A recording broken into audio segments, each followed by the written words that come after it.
Welcome to episode 21 of FTCE Seminar, the Teacher Certification Exam podcast. I'm your host, Mercedes Musto. In today's episode, I'll be talking with two professionals to get advice for first-year teachers. Let's get started. I'm very excited today and would like to welcome our first guests on the podcast, Paul and Kelly Maldanado. Paul and Kelly are a principal power couple from Central Florida who currently serve as our public school students. Now, Paul is an AP who works with high school students and is a doctoral candidate in UWF's EDD program. And Kelly is an elementary school principal, outstanding mother, and I super love her. She has a warm smile. She is all love. Thank you for being guests on FTCE Seminar today, guys. Today's episode is 5 tips for first-year teachers. Things like how to interview, the first day of school, parents, peer relationship, what's that? And mentors. If you know how to interview, what to expect on your first day of school, how to communicate with parents, and anything about working with a mentor, then you're way ahead and you're doing awesome. But if not, keep listening because it's about to get real. Paul, let's start with you. You conduct interviews. What are a few pointers that you would like to give our first year teachers? I just think that what's really helpful is that, and we actually helped my son with this recently because we do conduct hundreds of interviews. I think having a mock interview is probably one of the best ways to prepare for an interview. And I found just even going on Google, looking up education, interview questions, you'll find some common interview questions because they really haven't changed. I've asked very similar questions for many years. And just have somebody, give you feedback on your interview because, there's a lot to be said for the content, what you say during the interview, but your presence is also important. And so the person that's conducting that mock interview could talk to you about your tone and your flow, and then you can start getting into the actual content of what you're saying. And it's really important to kind of know what your passion is and what you want to do. That's a very common question. Also, just be really good as far as your knowledge of pedagogy and how you monitor student understanding. How do you deal with students when they're not in their best, not behaving their best? Because that's a very challenging classroom situation. How are you going to react when a student is not cooperative? And and being able to do that in a really calm, fair way is important. And as conducting many of these interviews, knowing that I'm gonna hire somebody that could build relationships with students and also stay calm and cool during one of those situations is important. Kelly, what would you add to that? I think the best thing that to prepare for an interview, like Paul said, definitely prepping a mock interview, but also thinking about knowing your target audience when you walk into an interview, knowing something about the school that you're interviewing. Be conscientious and think about even something as simple as the school colors and bring that into your wardrobe that you're wearing that day when you go in. So it gives the people that you're interviewing with an opportunity to see the detail-orientedness of yourself, that you put some effort into it. Be friendly, be confident. We were all first-year teachers at one time. It was a while ago, but we all got our first jobs. And when we got our first jobs is because you went into the interview and you were like, this is me. I'm here. I am here to teach. So, give me this job so I can show you what I can do. So go in there, be confident, even if it's not something that you have done or have experience with yet as a beginning teacher. What would you do? And that's okay. Even if it's something outlandish, but something that you would do. So you show your interviewer that you've thought about it, you're thinking about it, you're passionate about your content. So you go in there ready and prepared to teach. I can teach teachers content. I cannot teach teachers to love children. I can't teach people to have that heart for children, to be able to read the room and see that, wow, they're not getting it. So let me rephrase, let me take a step back. So those are the things that I look for. Someone who is willing to admit a mistake and how they fixed it. because that's teaching. We make mistakes, we look at data, it didn't go well, we fix it. So we do that in all aspects of our life. So in interviews, I really look for those folks that really can say, I don't know, but I'm going to find out. And that's okay. Wow, I wish I had talked to you guys before my first interview. It takes me back. I actually went to the wrong school. There's two schools, I guess, across the street from each other, little nestled. And I walked into the school. I'm like, I'm here for my interview. They're like, honey, we're not interviewing anyone today. I was so nervous. So nervous. But that's really funny. I did make it through that. So You survived. I did. Kelly, a lot of people say the first day of school is the most important day. What can a first-year teacher do to make the first day of school successful for them and for their students? Well, a phrase that we use as administrators is, on the first day of school, we get them home, we get them here, we get them fed, and we get them home. If we accomplish those three things, we've usually had a pretty successful day.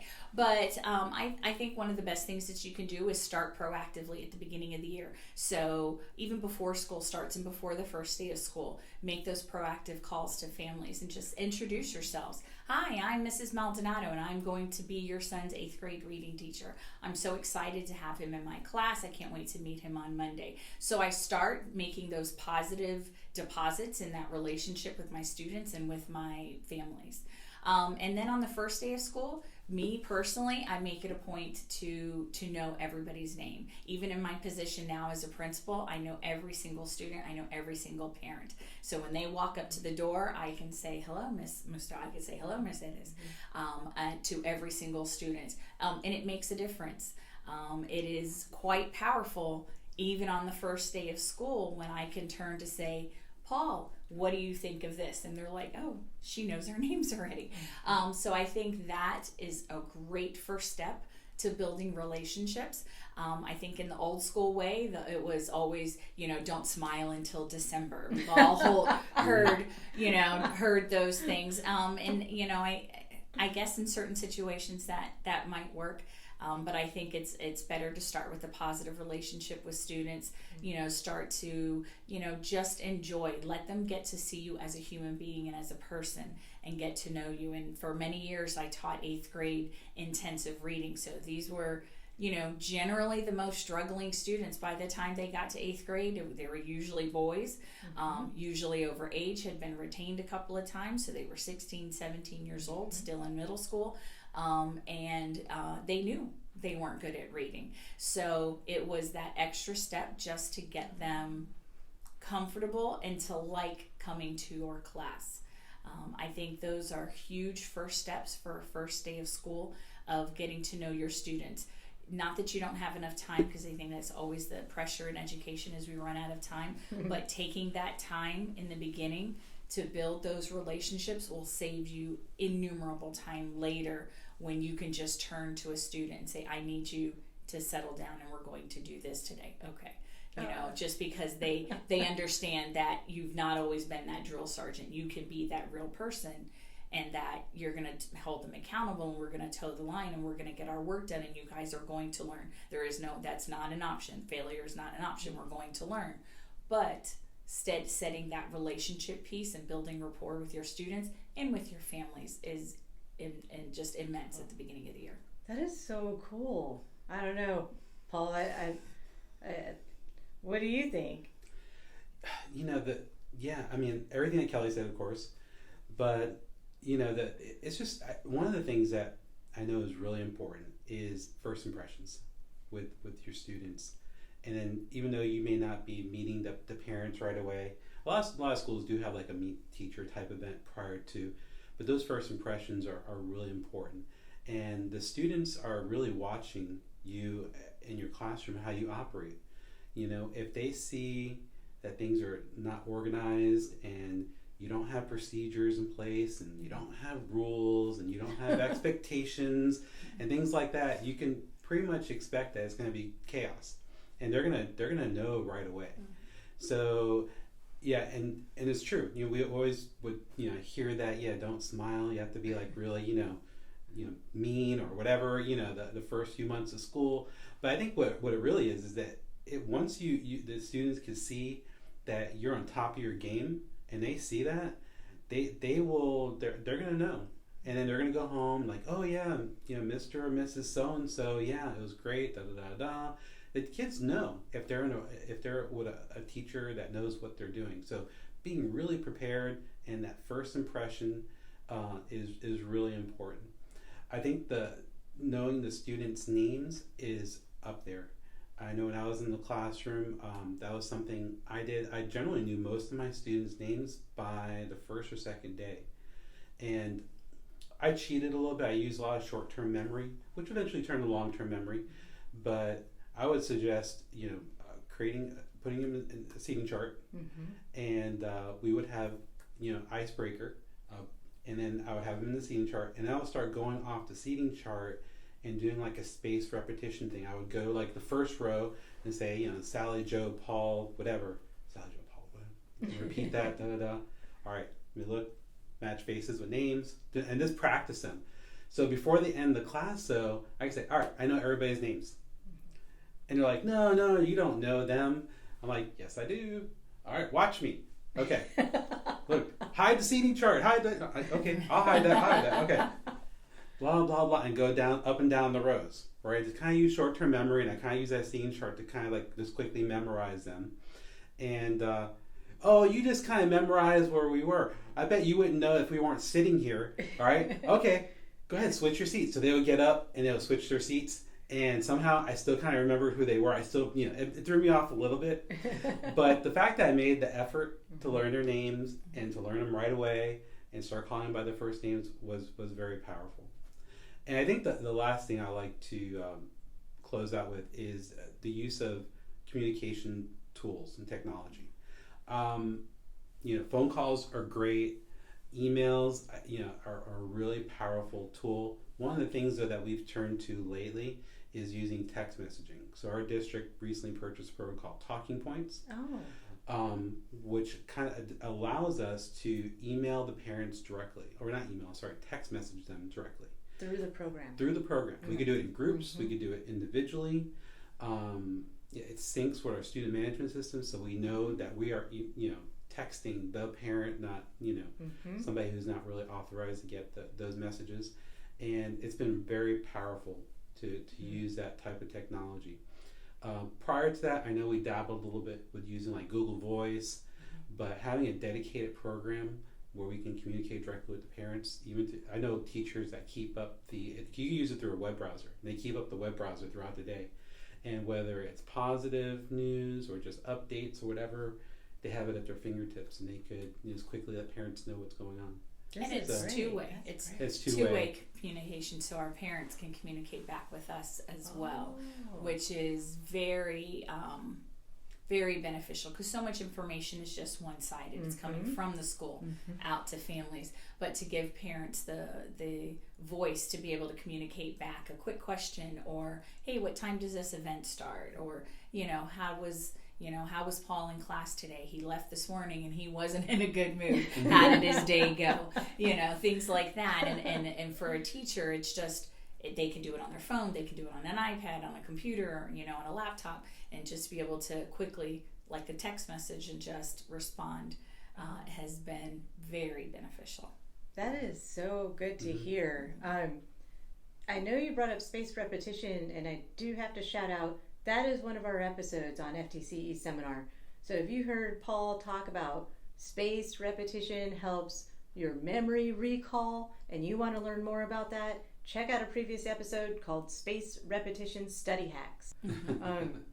In K through 12 schools, we communicate with parents, grandparents, and a lot of family members. And you've been talking a little bit about this, but what is the key to good communication, for first-year teachers starting out? I think the key to good communication is consistent communication. I have found teachers in the last few years have a tendency to want to not have that phone call. It's safer, it's easier to send an email or to send a text. And while those are definitely viable communication options, there's nothing quite the same as a phone call. So I think don't be afraid of those phone calls, even if you're delivering something that's negative. They misbehaved, or they didn't do well, or had a problem on campus. I think consistent communication is key, and consistent communication that highlights the things that have gone well as when things don't go so well. Because if you're the parent receiving, a call, I'm calling Paul every day, calling Paul's family, Paul did this, he didn't turn in his homework, he failed his test, he was arguing with me, as a parent, no matter what, even if your kid can be a pain, it gets old. No parent wants to hear only bad things, or no family wants to hear only the negative things that their child does. So, I always stress to especially my new teachers, get to know your families, build a positive relationship with them. Call with, I don't care if all you can say is he has nice handwriting. I know something. Find something positive that you can communicate with that family about, because then when you do have to communicate something negative, it kind of softens the blow, because it's not just the negative. So I think that's really big to communicating with families. And then if you can't get a hold of anyone, which that happens, my school that I'm currently in is 100% free and reduced lunch. We are at 94% below the poverty line, all of our families. So phones change, they get turned off, bills couldn't get paid. They move quite frequently, so there's a huge mobility rate. They're upwards of 40% mobility rate. So sometimes getting a hold of our families is not the easiest. So the other thing that I would say for newer, for younger teachers is communicate with your administrators. My whole community knows that I will show up at their house.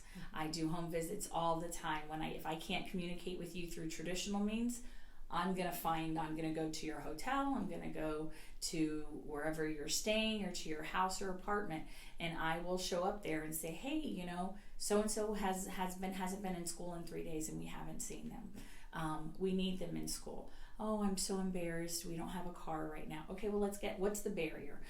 So if as a new teacher, sometimes you don't know those things. And so you're just assuming, well, I can't reach them by phone, so I give up.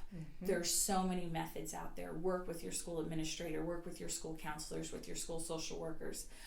Find someone, just don't give up on our babies.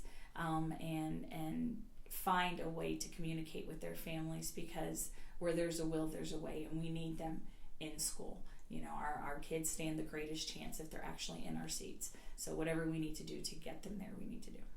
This is great. I have goosebumps.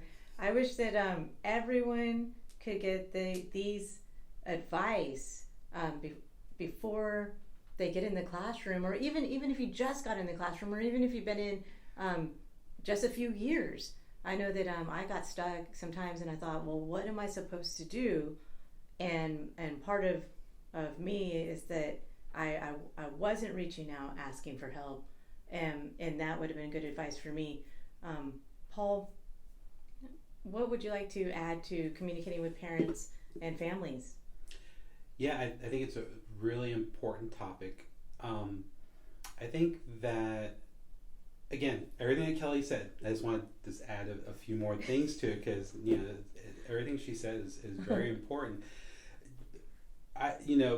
We're all leaders of something. When we're in the classroom, we're the leaders of our classroom. If we've been given the opportunity to lead a professional learning community, we're a leader of that. If we've been given an opportunity to be a dean or an AP, we're the leader of those departments, those areas, and the principal, leader of the school. And we're all responsible for developing a positive climate and culture. And it starts at the class level. And I think the communication with the parents and students is really important. And Kelly mentioned, how it's important to, when you communicate, that those messages convey a positive message, and that they convey cooperation, right? And you always want to seek, cooperation with your parents, with working with them to improve their students' education, and that sets a tone in your classroom. And so I think that's really important. Also, the balance between the negative contacts and the positive contacts. I've made it a point in the past to have students that have done really well and do these like call outs. Sometimes I would have a ton of students. Say I have 30, 40 kids who, let's say, all got A's on a particular test, and I would do kind of a blast call out to the parents. And I would always time it like on a Friday, because the kids really appreciated that. Like, hey, you're so and so, had a wonderful week. They got an A on their last assessment, blah blah blah blah. And then that coming Monday, the kids always tell me, yeah, my mom, she took me out. I got new sneakers. I got this. So, but it just goes to show that it doesn't have to be negative. You go, and now the kids are going to work for getting on that blast out, and I'm in their corner. I want to do it on a Friday. I want them to get spoiled that weekend and reward it, and their parents will join cooperatively in making that happen. So it's a great thing, and like I said, that can happen in the classroom, and that can happen school wide too. It can happen at different levels and still have the same impact. I also think too, what Kelly was talking about with the home visits and really connecting with the parents. You find, depending on the demographics of your school and the socioeconomics, there's different needs. And, working at a Title I school now, I could definitely see that, the parents need, extra support. They need to know that we're there for them. They need to know that, and we need to be able also to support them and give them tips on how to be better parents, how to work with the school. In a lot of cases, a lot of my parents have come from out of country, and sometimes this is actually their child's first experience in like a school. They're coming from parts of the world where there's really not a public school system, and so they're just not familiar with how parent involvement could work, how what they could do at home to help their children to read and math and all that, and what the resources are that are available to them. So being able to communicate that to the parents is another huge piece in as a new teacher that you could help educate them and bring them aboard. This is excellent, guys, because I was, while you were talking, I'm thinking about the professional education exam that the first year teachers have just passed or are studying for right now, and you hit on key points on the exam. English language learners, to invite parents to campus that they need support, also effective strategies in communication that help the classroom management. Like, all of this is on the test, and here it is implemented into helping first year teachers. So it is cool, so you're talking about the communication with family, and that goes straight into the same with peer relationships. If I'm a new teacher at a new school, I have new colleagues, I have new students, I'm already overwhelmed just thinking about that. How do you onboard your first year teachers?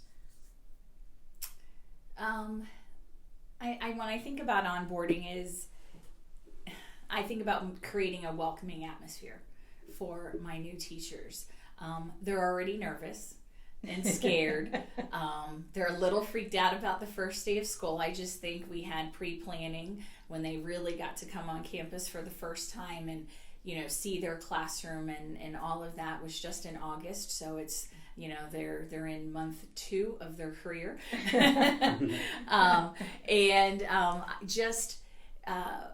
Some of the things that we do to onboard our teachers that I think as a new teacher you should look for in any good school that is going to be supportive of new teachers is, how are they going to mentor you? How are they going to support you as you work your way? There's the adult learning curve that our new teachers go through, and it's a J curve, and they start off and they're like, oh God, I have a job, thank goodness. I have I've been living on ramen noodles in college for 4 years, and I actually have a job, and I'm going to get paid, and I'm super excited, and they want to spend all of their little bit of money that they have to decorate their room and make it look cute and all of those things. And all of those things are great, but that quickly, if you think about a J, it goes down very quickly, the bottom of the J, and it's, I don't know what to do. I don't know who to go for help, and in the beginning I was excited and I didn't know what I didn't know. And then now you're in the dip of the bottom of the J, and finding the school, I think, that's going to help you through that, because when you don't know, that you know enough that there's a problem, but you don't know how to fix it, is when you have to depend on your peers. And that's when you have to depend on your coaching staff, your administrators, get to know the folks on your grade level, get to know on the folks outside of your grade level. It's amazing how many teachers that I have on staff that really only communicate with, because since I'm in elementary now, that really only communicate with their grade level. So 4th grade, they only talk to 4th grade teachers, and they're like, who's that teacher? I've never heard of them. They're in the building. They're just down the hall from me. They teach kindergarten. But so get to know all of those people, because I think the brain power of a room full of teachers is incredible. They could solve world peace. They could do anything, a room full of teachers together. But for so many years, teachers have worked independently. And so now getting them to work collaboratively. So being in a school that really focuses on how are we going to support each other? How are we going to work together? Because working with our children is everybody's work, not just mine in my classroom alone and yours in your classroom. So it's all of us working together. So when I onboard teachers, I want them to have that welcoming atmosphere. I want them to know that we're here to collaborate, that we're here together, that I'm not going to walk you into your room, send those kids in, close the door and say, fend for yourself. I think it's important to look for schools and look for teams of people that are going to give you that support, because you're going to hit the bottom of that J curve no matter what, because something's not right, but you don't know how to fix it. But learning who to go to and having some experience working with other people is going to help you out of that slump and up to the top of the J. So when you're like, okay, even if there is a problem, but I know who to go to. And then eventually I know how to fix the problem myself, and you're at the top of the learning curve. But as you go through that, it's hard. It's very, very hard. And so I always tell folks, look for the team of people that you're going to be working with. And that's going to really tell you about what your first year's experience is going to be like. That is cool. I was on a hallway of 400 classrooms. Like I might have been 419 or 421, but we actually made ourselves a little motto. We were 400, and we had a little group, and it was like a psychology teacher, and I was journalism, and someone else was English, and we were a mixed group of subjects. But the teacher with the most experience became the mentor teacher to us first years. And we're so thankful for him. I actually did an episode about what he taught me last episode 20, Mr. C's 3 reading strategies.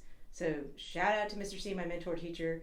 He taught me how to walk into a classroom, as simple as that. And we practiced entering a classroom with confidence. So I wasn't scurrying in.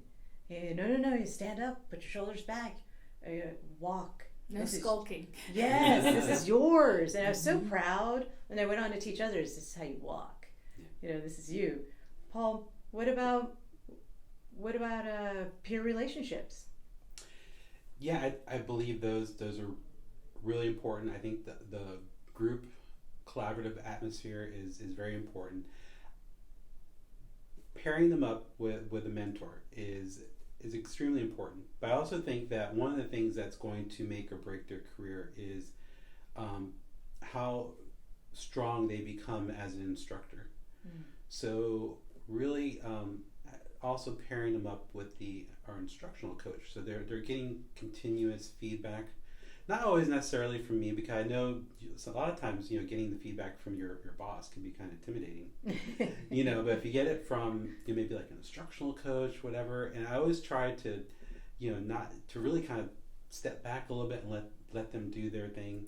Let the mentor kind of be that emotional support for the teacher.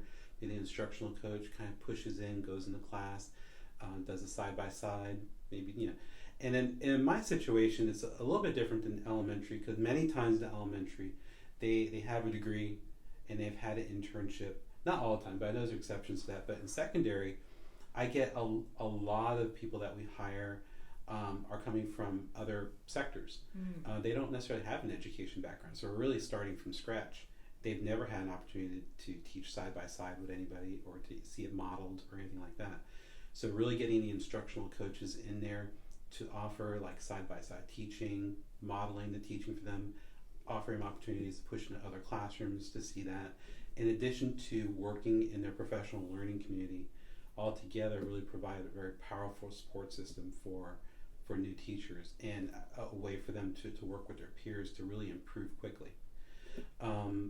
So that, just a little bit different perspective than elementary, because, yesterday you were, I don't know, a bank teller, or maybe you're managing a Walmart or something. I don't know. But today you're teaching math in high school, and we're going to make you a teacher. You have the content area knowledge, and that's how we're going to do it. And I think it's really interesting, because I've had interviews with teachers before that, because we always end with, well, do you have any questions for us? And it's usually somebody who's really good that we really want, right? And then they're like, well, how are you going to support me? What kind of supports does your school have? And now we're like, oh, I think the seats have changed. Now I'm being interviewed, all right? And I have to there's going to be a mentor for you. We're going to push in. And all the supports that we're going to provide them, because they want to go to the school that's going to provide them the greatest level of support. I don't blame them, especially in this job climate. You have to be prepared to have a school that has all those supports in place. This is so a first-year teacher or an alternative certification teacher can advocate for themselves and reverse interview. Is this Yes. Is this a school that I would like to be at? What is your school culture? I am an alternative certification teacher crossover, and I was a tax agent, and then I went into the classroom, and so I definitely had the J curve, and so this I relate to all of this. Both of you talked about mentors. Just for the listeners, what is a mentor? Why do I need one? And how do you get one? Well, all new teachers should have a mentor. A mentor is your sounding board, someone that you go to when you just don't know where the copy room is. Something as simple, someone that you can go to, bounce ideas off of, someone that's going to be non-judgmental, that is just there to support. So I think every teacher, anytime, even if they're experienced but new to a specific building or new to a specific population, should have a mentor.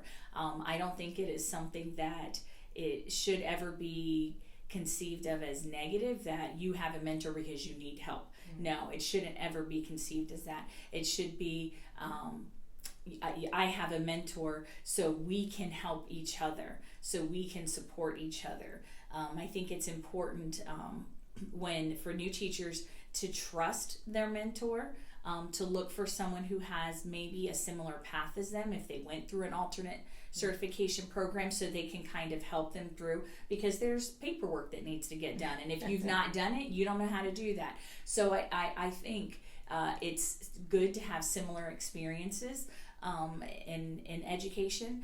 I think it's also important to have a mentor that is just a good listener.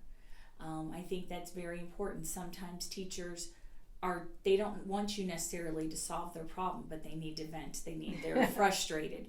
Paul wasn't listening today in class, and I tried this, and I tried this, and I tried this, and I can't think of anything else to try because I've exhausted my toolbox. And going to your mentor who can say, well, have you tried this or have you tried this? Do you want me to go in there? and try? Do you want to go cover my class while I go over to your room and try talking to Paul? Just someone who is a non-judgmental, non-evaluative, just a good sounding board that can, help you and walk you through just surviving in the beginning of the school year, because the beginning of the year of your first year, it's challenging. You go home, and I remember my first months of teaching, and I went home and I was like, I'm so tired. It's 5 o'clock and I'm ready to go to bed. What is wrong with me? I'm exhausted. And it was because I was doing all the work and I wasn't making my kids do the work. Now I understand. I have a little better grasp on that. But, finding that mentor that can help you, even if it's just to say, you know what, it's time to go home. Oh, that's good. It's time to it's time to go. That's going to still be there tomorrow when you come in. It's time to go home and take care of yourself. I think a mentor needs to be all of those things. So I think everyone should have a mentor. And depending on the school, when I sit down and I look at with my leadership team and we look at, okay, who are the folks that we think would be good mentors, as well as who do we think we need to mentee? So who obviously are new students that are our new teachers, that are coming on board, but also maybe I change someone. For example, I changed a teacher this year from 5th grade to 3rd grade. He wasn't a new teacher, but he needed a mentor because he was new to the grade level. The standards had changed for him. So I think, we look at that, and then we take all of those into consideration, their personality, who they are, their likes and their dislikes, and try to find that mentor for them that's going to be a good match for that person. Not necessarily that they know more, but someone that they can trust and talk to. Oh, yes, definitely. Paul, mentors? Yes or no? I don't think I could have expressed that any better. I think that was a very full definition of what a good mentor does, and who could use mentor and how it could be implemented in the school. It's essential. We all run into those situations where we're just emotionally taxed and drained, because especially at first, it is very difficult. And just having that person that we could talk to and turn to is very important. So yeah, and I think also the selection of who needs it and who would be good at being a mentor is really important. We want to make sure that we it's people that are going to be good role models for our rising teachers. So yeah, this is all very good advice. I'm glad I had a mentor. I think we selected each other, or is it gravitated toward each other? Mm-hmm. Hey, that first year teacher's struggling. Have you tried this? You can grade that paper tomorrow. Exactly. Yeah. I would say, I remember my mentor, when I first started teaching, one of her the advice she gave me was, don't go into the teacher lounge.